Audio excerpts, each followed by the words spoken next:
This is the story of the largest air force in history, vanishing overnight. In May 1945, thousands of advanced German aircraft sat abandoned on runways across Europe. They included jet fighters that could outrun anything the Allies had and bombers that looked like spaceships. But within months, almost all of them were gone. Some were melted down into cooking pots. Others were stolen by American and Soviet spies in a secret race for technology.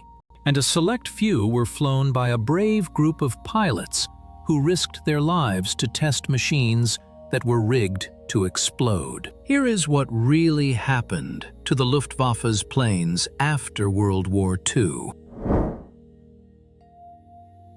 When the guns finally fell silent on May 8, 1945, the German Luftwaffe was not in the sky. It was on the ground. Allied soldiers advancing through Germany found airfields cluttered with thousands of aircraft. There were Messerschmitt fighters parked wing to wing, and heavy bombers abandoned in forests. Most were in perfect condition. They had no fuel to fly, and no pilots left to fly them. It was a ghost fleet of terrified proportions. General Eisenhower ordered immediate action. He did not want these weapons falling into the wrong hands, especially with tensions rising between the West and the Soviet Union. The order went out to ground troops to disable everything.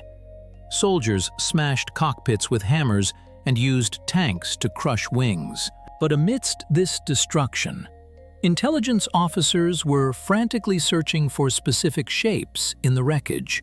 The destruction was systematic and massive. Europe was in ruins, and the metal from these war machines was desperate needed for rebuilding. At airfields like Grove in Denmark, British troops lined up hundreds of German night fighters. They stripped out the engines and valuable instruments. Then heavy machinery moved in. Giant shears cut the aluminum fuselages into scrap metal. In a strange twist of fate, the terrifying planes that had bombed London were melted down to make pots, pans, and roofing materials for new houses. It was a literal translation of beating swords into plowshares. By 1946, vast fields of aircraft had been reduced to neat piles of aluminum ingots. Historians estimate that over 90% of the Luftwaffe's remaining fleet was destroyed in this way. They wiped out aviation history to build kitchenware. While the scrapping teams were crushing standard fighters, a secret American unit was hunting for gold. The U.S. Army Air Forces created a special mission called Operation Lusty. That stood for Luftwaffe Secret Technology. Led by Colonel Harold Watson, this team had a blacklist of aircraft they had to capture before the British or Soviets got them. They were looking for the jets. Germany had put the first jet fighters into combat, and the Allies were years behind. Watson's team raced across the countryside in jeeps, often crossing into enemy territory just hours after the fighting stopped. They found treasure at Lechfeld Air Base. Sitting on the tarmac were dozens of Messerschmitt Me-262s, the shark-like jet fighters that had terrified Allied bomber crews. Watson knew he couldn't just truck them out. He had to fly them. Colonel Watson assembled a motley crew of pilots who became known as Watson's Whizzers. Their job was insane. They had to fly experimental enemy jets without flight manuals, without training, and often without reliable mechanics. These planes were booby-trapped or damaged by retreating German troops. To make matters worse, the engines on the Me-262 were notoriously fragile. If you pushed the throttle too fast, they would catch fire. Watson actually hired German mechanics and test pilots who were now prisoners of war. He told them to help us fly these out or go to a prison camp. They chose to fly. In a bizarre scene, American pilots followed German leaders through the skies of a conquered nation, ferrying the prize jets to the French coast. They weren't just stealing planes, they were stealing the future of aviation. Getting the planes to the coast was only half the battle. They needed to get them to the United States. The solution was the HMS Reaper, a British escort carrier. In July 1945, the Whizzers loaded nearly 40 captured German aircraft onto its deck at the port of Cherbourg, France. It was a floating museum of advanced technology.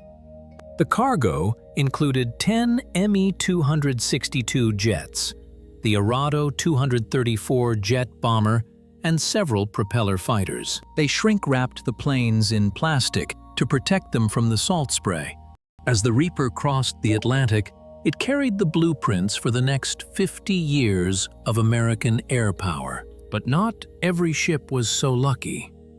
Another vessel carrying captured aircraft to Britain sank in a storm, taking priceless prototypes to the bottom of the ocean, where they remain today. The Reaper docked in Newark, New Jersey, but the planes didn't stay there. They were rushed to Freeman Field in Indiana. This remote airbase became the Foreign Aircraft Evaluation Center. It was basically a playground for American engineers. They took the German jets apart piece by piece to understand how they worked. They were shocked by what they found. The German engines used hollow turbine blades for cooling, a technology the US hadn't mastered yet. American pilots dogfought against the captured jets using their own P-51 Mustangs to see which was better.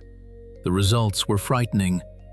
The German jets were 100 miles per hour faster than anything the Americans had. If the war had lasted another 6 months, the skies over Europe might have looked very different. Freeman Field held the proof. While Americans were testing in Indiana, the British had their own ace up their sleeve. His name was Captain Eric Winkle Brown. He was a Royal Navy test pilot who spoke fluent German. Brown didn't just capture planes, he interrogated the men who built them. He interviewed Hermann Göring and the designers at Heinkel. Brown flew more types of aircraft than anyone in history, including the most dangerous German jets. He described the Me-262 as the most formidable aircraft of World War II. But he also found deadly flaws. He discovered that the German runways had to be extra long because the early jet engines had terrible acceleration. Brown's test flights at Farnborough gave the Royal Air Force the data they needed to build their own jet fighters like the Gloucester Meteor into world beaters. One plane terrified Eric Brown more than any other. It was the Messerschmitt Me-163 Comet. This wasn't a jet.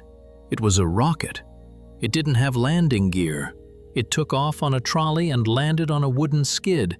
The fuel was so volatile that it could dissolve a pilot alive if it leaked into the cockpit.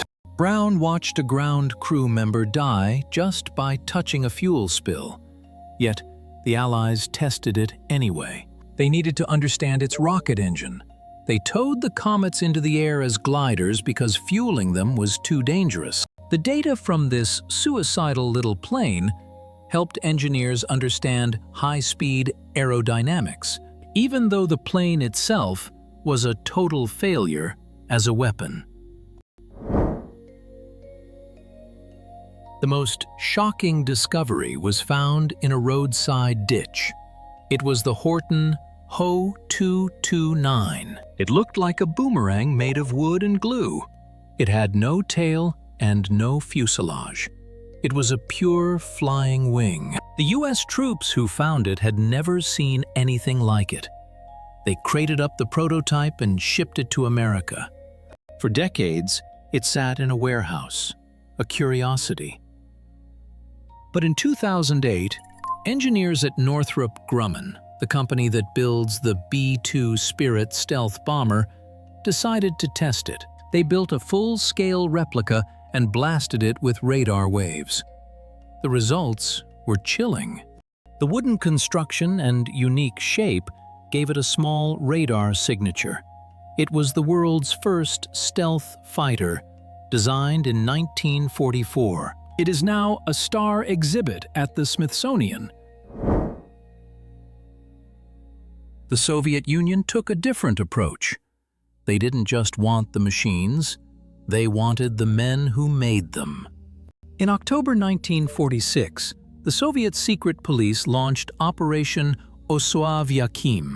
In one night, they rounded up thousands of German engineers, scientists, and their families at gunpoint. They put them on trains and shipped them deep into Russia. These Germans were forced to work in Soviet design bureaus. They handed over the plans for advanced jet engines and swept-wing fighters. The Soviets also captured the factories in eastern Germany. They packed up entire assembly lines, loaded them onto trains, and rebuilt them in the USSR. This forced labor and stolen tech gave the Soviet Union a massive jump start, allowing them to challenge the West in the skies over Korea just a few years later. Some countries didn't just test the planes, they kept building them. Czechoslovakia had been forced to build German planes during the occupation. So when the war ended, the factories were still there. The Czechs looked at the parts left behind and said they could use them. They continued building the Messerschmitt Bf 109, but they ran out of the original engines. So they shoved a heavy bomber engine into the fighter's nose. The result was the Avia S-199. It was a nightmare to fly. The torque from the giant propeller was so strong it would flip the plane over on takeoff if the pilot wasn't careful. They called it the Mule. But it flew. Surprisingly, these German-designed fighters became the first aircraft of the new Israeli Air Force in 1948. France had also been used as a factory for the German war machine. After liberation, the French Air Force was desperate for aircraft. They swallowed their pride and used what was available. They took the Junkers Ju-52, the famous three-engine German transport plane, and put it back into production. They renamed it the Toucan. Hundreds of these German planes served in the French military for decades.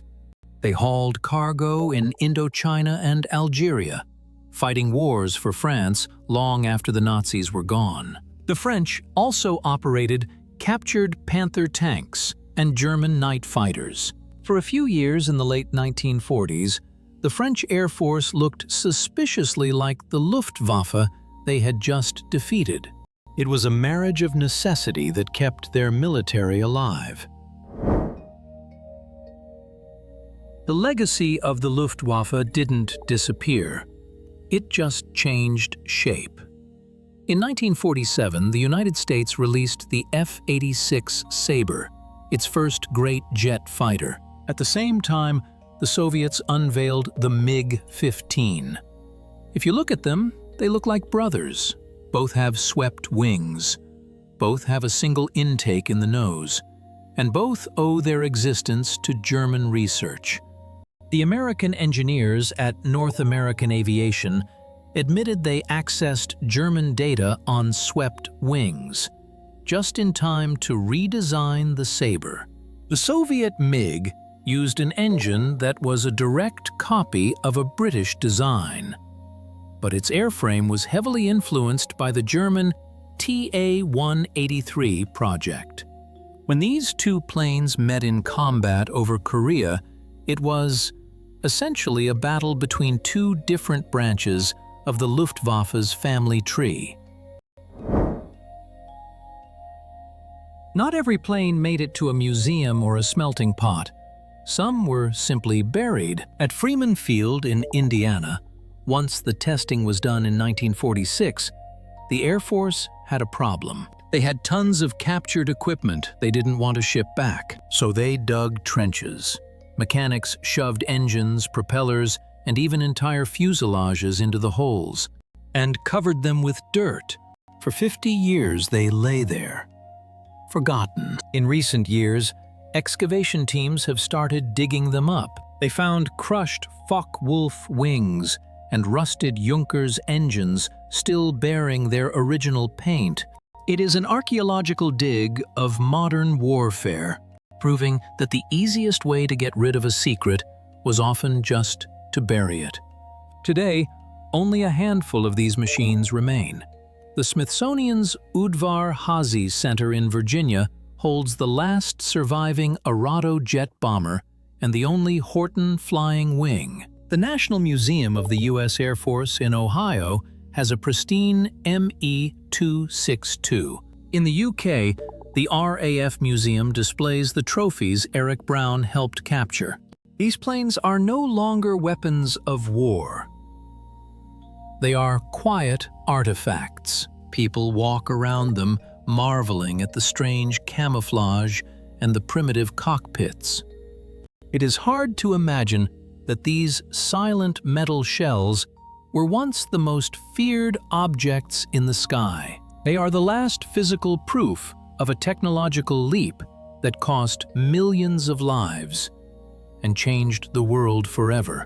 The Luftwaffe failed to save the Third Reich, but its ghost, metaphorically speaking, saved the West during the Cold War. The technology stolen in 1945 became the foundation of the U.S. Air Force and NASA. The swept wings on your passenger airliner come from German data.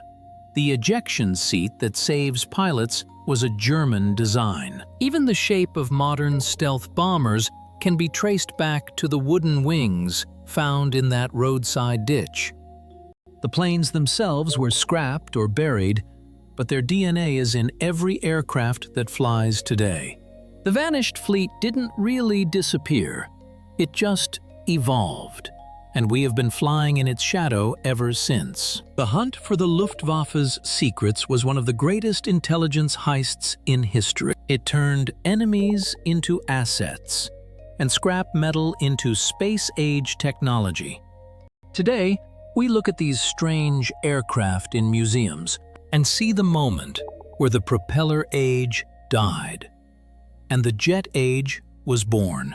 They remind us that history is often written by the victors, but built on the secrets of the defeated. If you enjoyed this deep exploration of aviation history, hit like and subscribe for more.